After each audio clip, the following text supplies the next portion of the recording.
What's going on, nerds? Brandon here from Nerdlocker.com, and I have a movie review for you.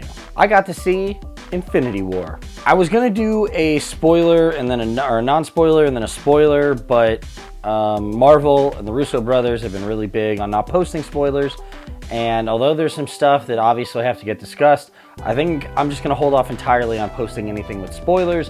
And maybe in a week or two, 3 weeks even, once people have seen the movie and it's getting more openly discussed, I might post a follow-up video. So you can watch this without ruining anything in the movie.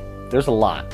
This movie starts right where Thor Ragnarok left us, with Thor and Loki on the ship and Thanos' ship just appearing out of nowhere. One of the coolest parts of this movie is the Black Order, Thanos' children, but in the comics, they're the Black Order, and they're still relatively new. They've only been around for a couple years.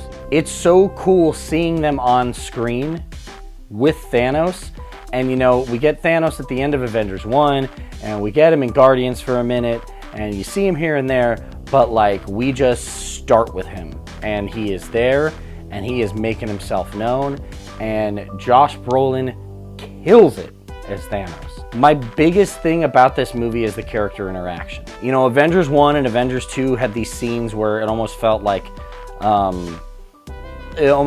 forced. Like, I remember the first movie when all the Avengers are fighting, you get this shot of everyone, and it was cool, but it didn't feel natural. Everything about this movie feels natural. All the interaction feels natural. All the fighting feels like, they know what they're doing.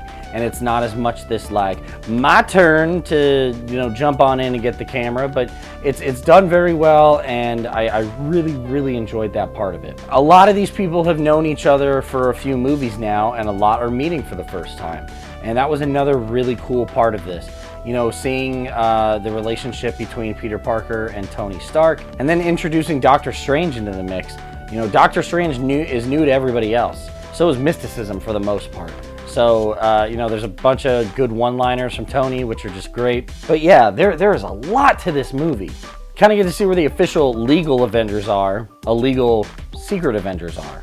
And although Civil War ends on that bad tone, at the end, when he gives Tony that cell phone, when Cap gives Tony that cell phone to call, it almost seems like they have a little bit of understanding. They stay out of each other's way, and it won't be a big deal. They're just not talking. The coolest thing about this movie is how it encompasses everything. How we, for the longest time, we have Cap in his movies, and you have, Wakanda introduced, and you have Doctor Strange in in his Sanctum Sanctorum. One of the coolest additions is the Guardians. They've been out in space. They haven't done any of this. They haven't talked to anybody, and that's addressed in a pretty funny way a few different times. It's tough. It's tough to do this and not give anything away, because like I said, there's a lot to this movie, and there's a lot to talk about. Make sure you see it. I thought it was perfect. The only thing I didn't, not that I didn't like it, I went into this thinking that it all led up to this.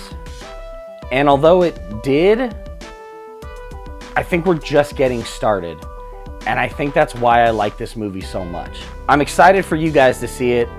I'm excited to see what other people think. Let me know what you think, spoiler-free, in the comments. Please don't post a fucking spoiler. People need to see this and experience it for themselves. But I thought it was a perfect comic book movie. I'm giving it 5 out of 5 Nerd Skulls. Let me know what you think in the comments. Maybe I'll film a follow-up if there's enough, want for it or discussion. But that's going to do it for me. Let me know what you guys thought. And until next time, you guys have a nerdy week.